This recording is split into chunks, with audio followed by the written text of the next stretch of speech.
Welcome back, everybody, to Baba Mzansi Media Group, where you guys get entertained and educated at the same time. And this is your host, Joe Mala, and I'm glad to be here. What better way than to spend the evening tonight by knowing your news, entertainment, as well as getting to know one of our local artists, not only upcoming, but doing the best of what they can do in the industry. Ladies and gentlemen, I introduce to you DMS, the Underdog. My guy, how you doing? I'm good. Happy you feel, Ramon. I'm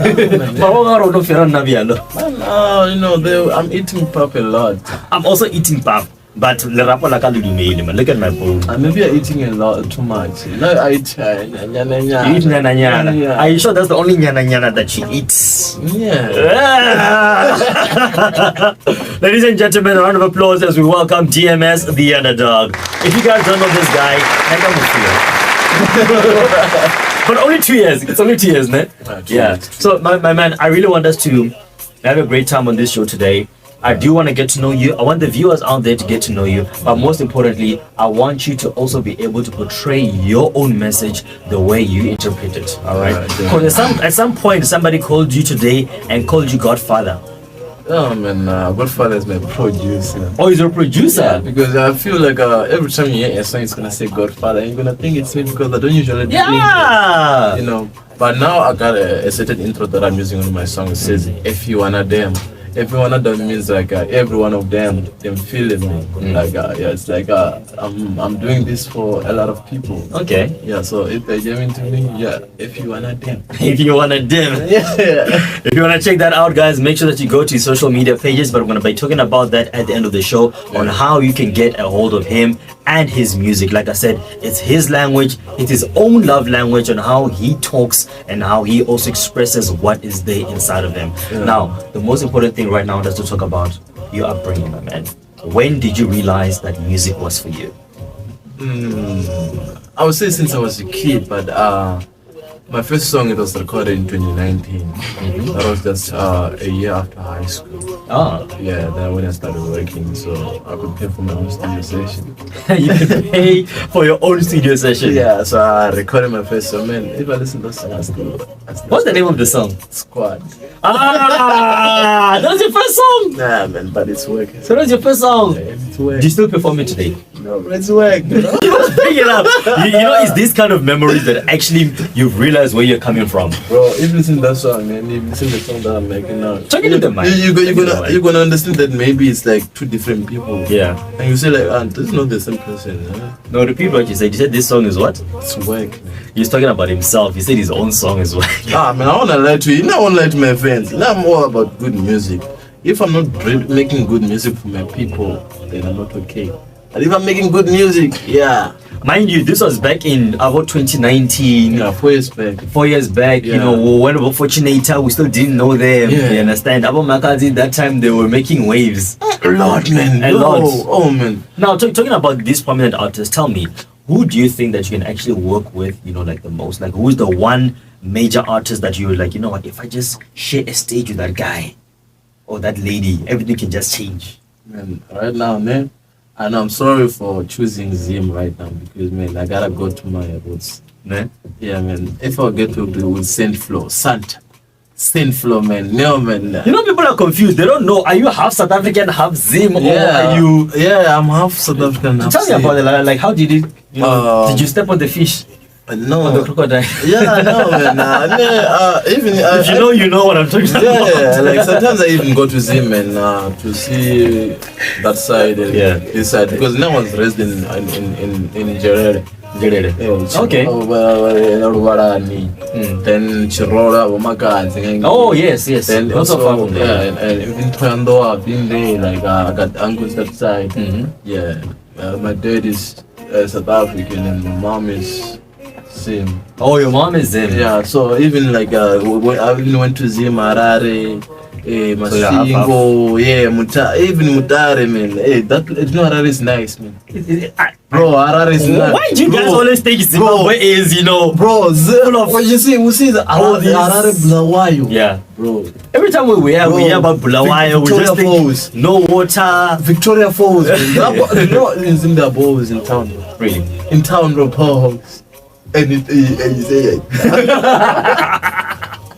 Yeah, that's crazy. You wouldn't expect it when you talk about this kind of city. But So they have money, bro. they do. They have money. I wanna lie to you, ne? They make currency almost every 4 years, ne? But that country is money. It does. Just that like the people that are running the country, ne? Like telling the money. You think so? That's true, man. Because like if you can be able to like choose US dollars, it's not easy for you to actually monetize that country in your own country when it's Okay. not even from your own country. So the moment you see like a country using US dollars, ne, that country is diamonds, it's gold. There's something there. There's something like that country is minerals, but trust me. Let's talk about your own diamonds and your own gold. Tell me, when was the time when you actually started thinking that you're transitioning? I'm talking about, you know, of course, when you started making music, you're like, okay, fine, this is my gold. But when did you actually be like, you know what, now I'm going diamond. Now I've actually reached a stage where I can actually start calling myself DMS, The Underdog. That was in 2022, man. 3 years after you released your first song. Yeah, I think 2 years after. 2 years after. Yeah. Tell me about that. Man, that was the time that I made this song, Jiggy. Like when I met this girl, Joanne, man, this girl is so nice. Bro, like, their voice is like an angel singing to your ears. Shout out to Yowen. I call her Yowen. Man, she's a superstar, trust me. Shout out to her. Like- Give me a shout out, like, man. Give me a shout out there. Like, Joanne, if you're watching this, man, one day you're gonna be a global superstar. I don't wanna lie to you. That's a Oh. fact. Like, shout out to you. And I pray God guides you and protects you at all times. You are a diamond from Messina, trust me. That's a diamond from Messina. Ah, you see, a guy should be saying this about a lady, not a guy to a guy. Yeah, like there's some guys here, like sometimes I will. Don't tell me. You feel uncomfortable sometimes when I'm saying it. When something Yeah. they'll be like, yeah, answer. Yeah. So tell me about that time, man. When you're transitioning, what really happened? Like, when did you know there's that click? Someone can just have that click, you know, you can be like, you know what, now I'm an actual artist. What was your click? Man, I feel like when I started experimenting on Afrobeat, Yeah. when I started finding my origin as an African, I wanted to sound American too much. Why do you okay? Let me stop you there. Why do a lot of artists do this? Maybe you can help me with this. They always want to be like, yeah, man, so we're gonna be doing this to die and all. No, I mean, like that. I think the thing is the peer pressure. They get inspired from America. You think so? Yeah. So like, if you look people like who are getting the young generation that are coming up now, they're inspired by Nesty. Nesty is not even proud of rapping his own culture.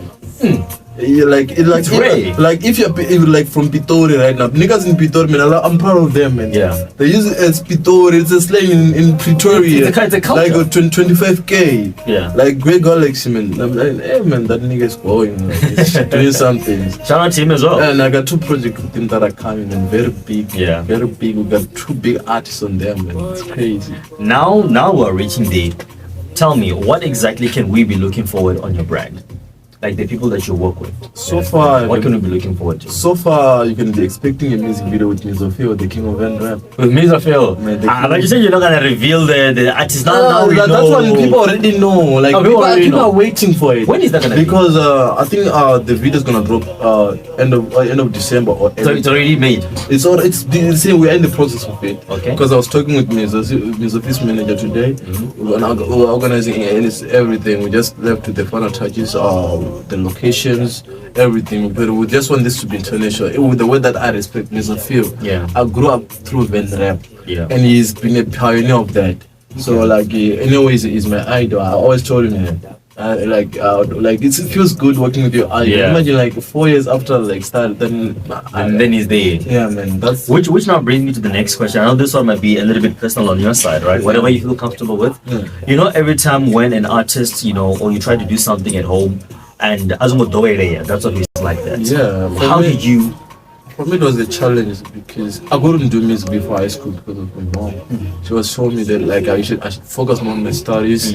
Your studies are gonna get you somewhere. Yes, I was smart, man. I don't wanna lie to you. Even though I was so fucked up in school doing things that I'm not supposed to do. Yeah. But I was smart as hell. You guys gonna bleep Because, that like- out, man. You said the F word. You're gonna bleep that out, right? I didn't put it. Because I was No, it's smart fine. as hell. Don't worry, it's a family show. Yeah. So when I wrote my matric, I was with the bachelor, but I told my mom I can't go to varsity. If I go to varsity, I'm gonna waste your money because I wanna venture into music. Yeah. And I told her it's either I get a job, then I start working for myself up until I get it right. Then from there, like when I wrote my first song, when she listened to my first song, even though like I don't like it now, and she was happy as hell. I know moms they have a way of like she was children. ever since that she was so supportive from that song, from all the songs that I've made along the years. I even had a dedication song that I did for her last year for her birthday. She was turning 50. Oh yeah, so okay. That's wonderful though. Yeah, so from there I think everything just went into line, because like yes, in my own bloodline there's nobody who has ever done music exactly before. I mean breaking it out, I mean like breaking out of that, even breaking out, it's so difficult because like for me, like I've been, my goal is to be the first in my family to hold 6 digits. I want to be the first. You're gonna be the first one. Yeah, and I'm gonna do it, trust me. Which now brings me to this follow-up question. The one song that you are famous for, that everybody in Musina know. I know that there's new latest ones that are coming out, and the one that is playing right now in the background. But there's one that everybody knows you for. And this song, you sang it last year at this other beauty pageant. And now I'm gonna mention the song. It's Getting Jiggy. Tell me about that song. How did it start? Where did the lyrics come from? Tell me about your producer. That's the biggest song that I think you've produced so far, according to me. Like when the song was made, it wasn't planned. It's never planned. It was never it's planned. Never like, planned, this kind of things. When this came to the studio, she was supposed to do backings for my other songs. Then when we got to the studio, she was there. Then she was like, and either like I don't bake you, then we just make a song. Yeah. And from there we didn't have a beat, so we started making the beat from scratch. So the Godfather, he started making the beat. It's an Afro beat. Yeah. Then an hour later, Josh Dib arrived at the studio. Then Josh Dib had to add some instrument, like all those log drums, the other melodies, all those things. Like that beat, when you listen to it, it's like it's kind of reggae, Afro beat, hip hop. I think that's actually what makes it so diverse. Yeah. So like from there, then they asked me like, what do you want this song to be about? And I told them like, right now I'm at a point that I want to stop doing music, because I don't see where it's going. And I'm at a point that like I feel like if I stop, like I'm everything that I've built so far, it was for nothing. Yeah. So like if you listen, like should I go, should I pause? Like I feel so lost. I was lost in that point of my life. Like so like then Josh Dib wrote the lyrics for Joanne. I told like then from there, like the jiggy part I hated, like because when they were making the beat, I got the jiggy. You just got it there. And you even made a music video out of that song. Yeah, 3 music videos. 3 music on the same song. You know when an artist starts remixing their own remix of their own remix of their own remix, and then it's gone. They feel it. Guys, you can find the song Jiggy. Just go on YouTube and write DMS the Underdog Jiggy, JIGG. Why? You'll find it. It's right there. Like one of the biggest songs that he has. You won't regret by listening to it. And that song, you can listen to it any day. Any type of mood that you're feeling. You're feeling down, you're happy. You're going through something. It fits everywhere. You just feeling the vibe. You're driving around. Like, trust me, you're gonna pump it and you're gonna enjoy it. So all of you who are busy listening, all right, make sure that you guys find his song as well as YouTube, I think, and also other social media platforms such as Spotify, iTunes, everywhere. These you can even Shazam. If you find a video across Facebook or TikTok, you can Shazam that thing and you'll be like, and everything. You're gonna get it. Now, tell me, this is the most important part, right? As we're about to end this podcast, this interview, tell me, if people want to book you, not when they want to, when they want to book you, where can they find you?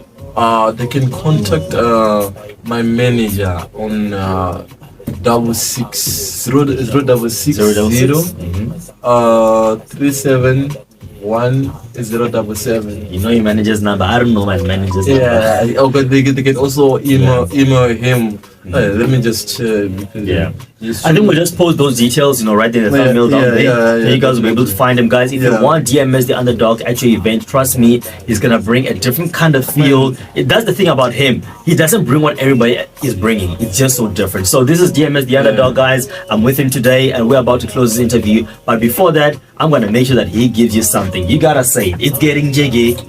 It's getting jiggy. It's jiggy. All my life I've been trying to get it. I feel like biggie. I say, oh my mama, I'ma get it.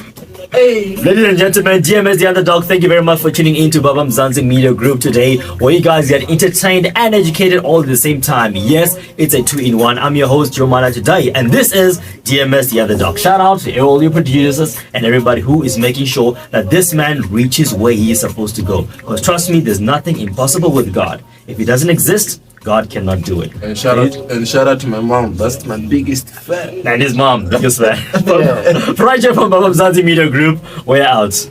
Cut the video, everything.